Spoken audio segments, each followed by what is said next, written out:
Well, I got my start here at Cedar Creek serving in student ministries. I was invited to be a part of Fusion Camp, and I found out that that is the biggest thing that we do each and every year for our students, a week-long camp at Camp Machindo, where our students are paired up with some leaders and other students to experience Jesus in a brand new way. It's at Fusion Camp that I met CJ and Cory. So I think it was summer going into 7th grade. I actually ended up meeting CJ. He was in the cabin right below me, and I think the first time we spoke was when we were throwing hot water-filled balloons at each other. He was like on the top cabin, and he was like throwing stuff down at me. It was a good time.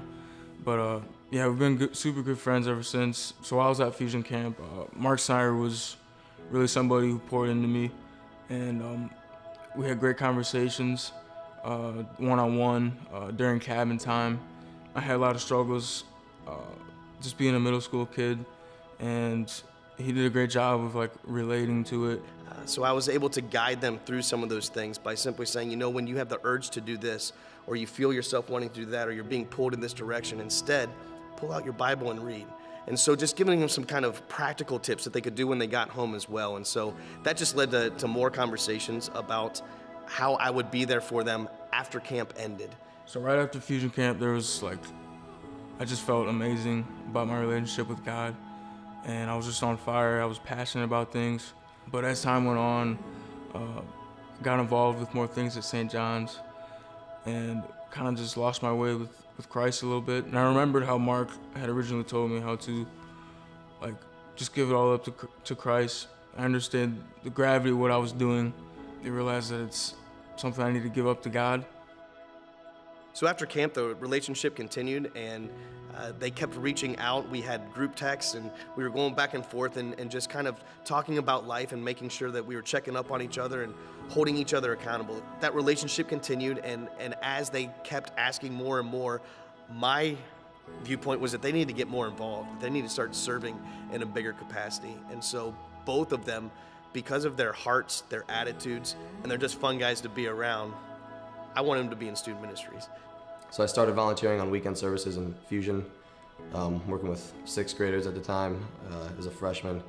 And then I think it was like the week before that next Fusion camp, Mark came to me and he's like, you know, we don't have enough guy leaders, can you do this? So I think I had like 5 days to get ready to go. You get to have decent conversations with the junior high kids on the weekends, but you know, you're only in there for an hour or so. But getting to pour into students for an entire week like that was really amazing. So in my time at St. John's, like I've been involved in basketball and track, lots of schoolwork, and I've always wanted to serve at Fusion. Like I went a little inconsistently and served inconsistently there. Like I had a great time and I really connected with the kids. And I've always really wanted to go to Fusion Camp in the summer, but it's always conflicted with basketball. Mark and Cory every year telling me, hey, you gotta go to Fusion Camp. I finally made the decision to make time for Fusion Camp, and then I ended up serving with Cory in the same cabin. You know, we've been friends for 6-7 years now, and we're able to, you know, the way that we first met, we were able to be on the flip side of that, pouring into the lives of current students. So for me, knowing the impact that Cory and CJ could have together, leading a cabin, I was excited to see what they could do. I was like really scared at first because I didn't really know how I was gonna be as a leader because I had been struggling with my relationship with God. I felt like things were, there was no connection with me and God, but I really just like delved back into prayer, delved back into the Word. It took some time before CJ to get the message that you don't have to have everything cleaned up before you can start serving. We can meet you right here, and God can meet you right here, and He wants to do so much more through you. Just meeting the kids, seeing them like being on fire for Christ, it just reminded me of how my relationship was with Christ back in 8th grade when I was on fire. So I found that I was really able to connect with the kids well because I found that they've been going through the same things that I had been going through back in 8th grade.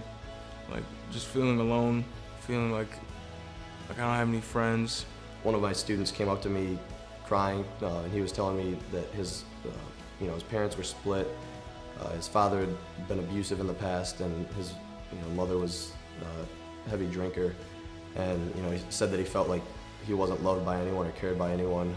At first, I didn't really know what to say. I ended up just praying with him, telling him that there are a lot of people that care for him. Told him that I loved him, that God loved him most importantly. That single experience right there was kind of what made me realize, I need to keep doing this, because he can't be the only one that's in situations like this.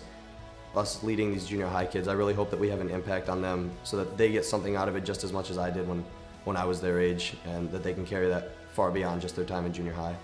I know that there are conversations that are still going on because Cory and CJ were able to break down some barriers with some boys who were going through some of the same stuff that they were going through, but also going through things that were maybe a little bit harder than what they had gone through. It really opens your eyes to how blessed you are and how God is able to use any of us, no matter what our story looks like, to help impact somebody else.